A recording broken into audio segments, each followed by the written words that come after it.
Hello everyone. I've been working on a Jaguar here, XJS. It's a 92. Been doing the heater core on that. Wanted to share some hints and tricks on it. But so here's the Z-Tech, in case anybody's seen some of the other videos. It actually is in a vehicle now, so that'll be fun when that's running. But while that's sitting up, getting worked on, I went and got this guy here. The heater core is, you turn the heater on, it stink. It was fine during the summertime. The winter's here, time for some heat, and I just got sick of that smell. So I've gone ahead and done a lot of the pre-work, but I wanted to give some hints. So the first thing you got to do is drain the radiator. So jack the car up a little bit, get under there.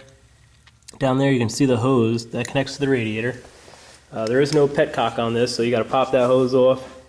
It's going to go everywhere. Put a catch can, maybe a couple down there if you got them. A big piece of plastic or something to catch it if you don't want to get your garage dirty. It's probably going to go everywhere.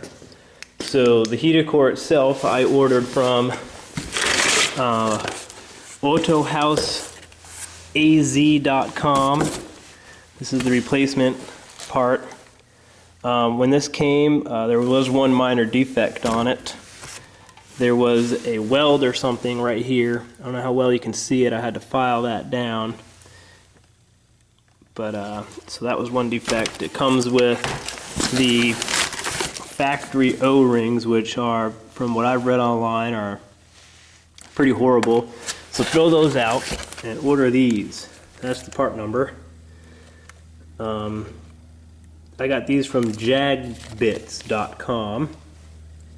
They're much better pieces for sealing that, some better gaskets. The foam that comes with it doesn't quite go all the way around the outside. You're supposed to have, all the way around. So I'm just going to use some weather stripping on this side here to fill in this side. You need the foam to make a good seal with the plastic housing that it goes in, so that the air does not go around the heater core, it goes through it. So after you drain the fluid out of the motor, you can put the hose back on, and then it's time to come to the inside. Like I said, I've got a lot of the pre-work done. I've actually got the heater core just out. What I did was I took out the instrument panel here. So the way that the instrument panel goes on is let's see if I can't find it, back here amongst the crap on the other side, of course.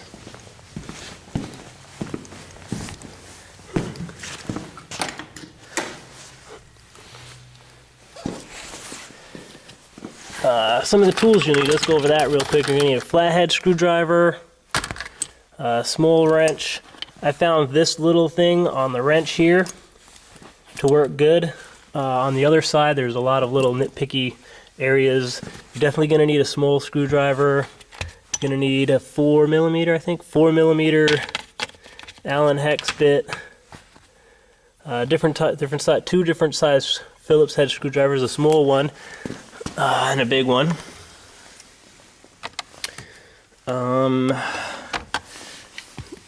Magnets if you drop anything down like I did. A 10mm wrench, and I think that's it as far as tools go. It's a pretty easy job. It is time consuming. Okay, so oh my gosh, we're safe. The instrument cluster has these little tab pieces on the corner. They just press in and pull out. So let's go back to the other side.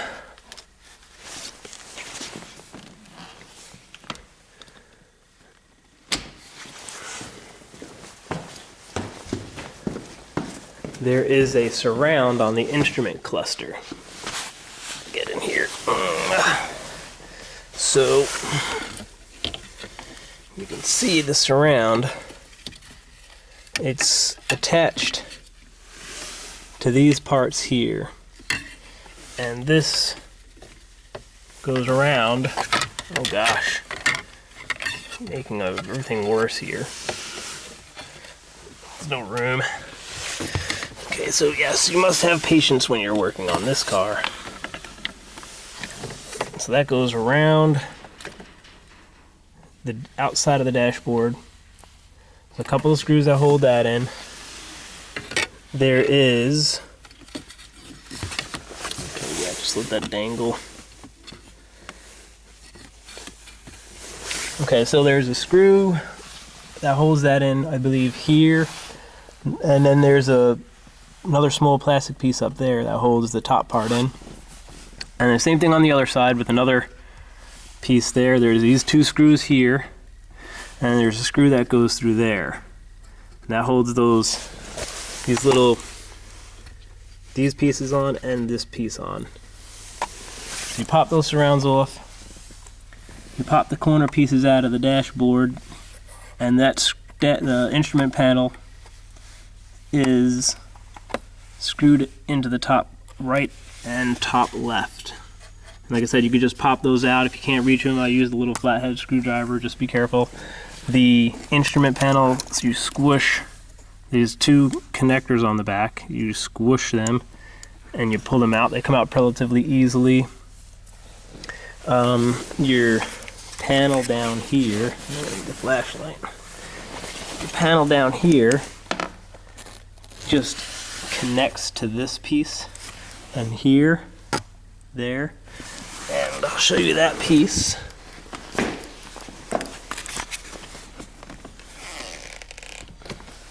That's this piece here. It just clips on, and then it has this other piece there that wraps around the bar. So you have to unbolt that, so we need the wrench for, and it clips in there, and that piece comes out. It might not be necessary to take the instrument panel out. I just thought it was easier. You probably don't need to take off the steering column cover. Mine was rattling around, and I wanted to see why. Actually turned out the guy who had this before us probably cracked it or something at one point. Got a new one, took it off, and never actually put the top bolts on, so it was just floating around, rattling around.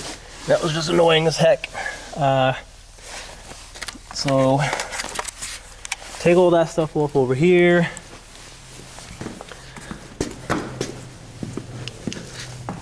On the passenger side, you're going to need to take off the access panel down here. That's just held on by, so I'm going to take this access panel off down here. It's held on by a few bolts here, there, and there. I took that off, these pieces off as well, because I kept dropping stuff behind them. And I wanted to see if there's any damage from the leaky heater core. So you take all that stuff off. Then you got to take off your computer of sorts. I'm not sure if it's the ECU or what it is, but so this is held on. Let's see if I can't show this without holding the camera. This is held on by a screw. So this was on it. There's two screws. There's two screws on the back side there. And then there's another screw.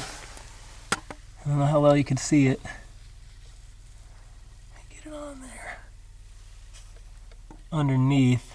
There you go, you can kind of see it there.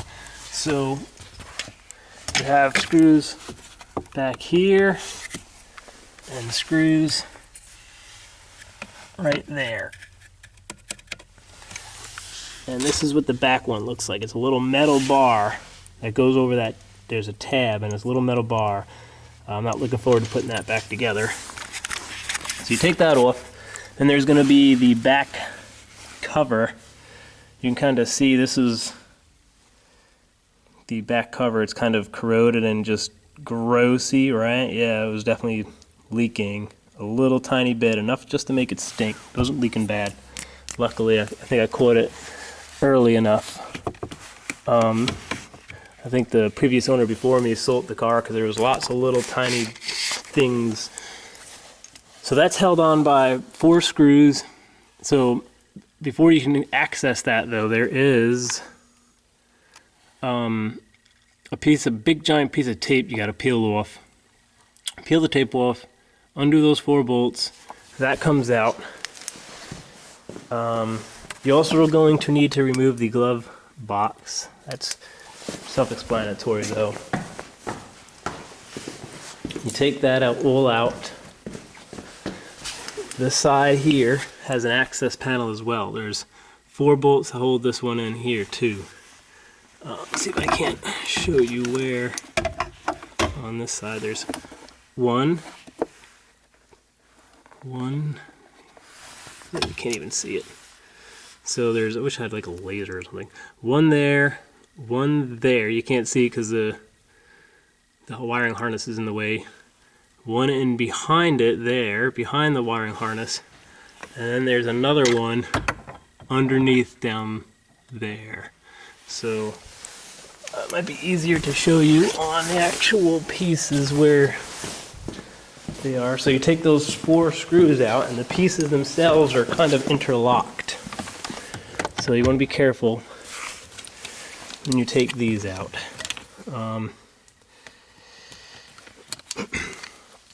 So you got the 4 bolts, one on each side, one on the top and the bottom. And if you look at them, they kind of have this interlocking mechanism there. So just be careful when you take it off. Don't just yank one out. You might break one of those, kind of slide them apart, then take them out. So when you get the heater core accessed, there's going to be 4 Allen wrenches that hold the pipes in. There's 2 pipes, intake and output. So there's 2 Allen screws that hold those on. So you undo those 2 Allen screws, and then when I take it out, I put a bunch of rags down there because it's, you know, inevitably going to have some left in it. You pop off the pipes, give it a little push from the other side. You come around here, you grab it like this on this side, pull it out. Just don't hit this. You're probably gonna hit this, but you pull it out and you drop it right out the bottom access. Comes right on out. And then installation is in the reverse order.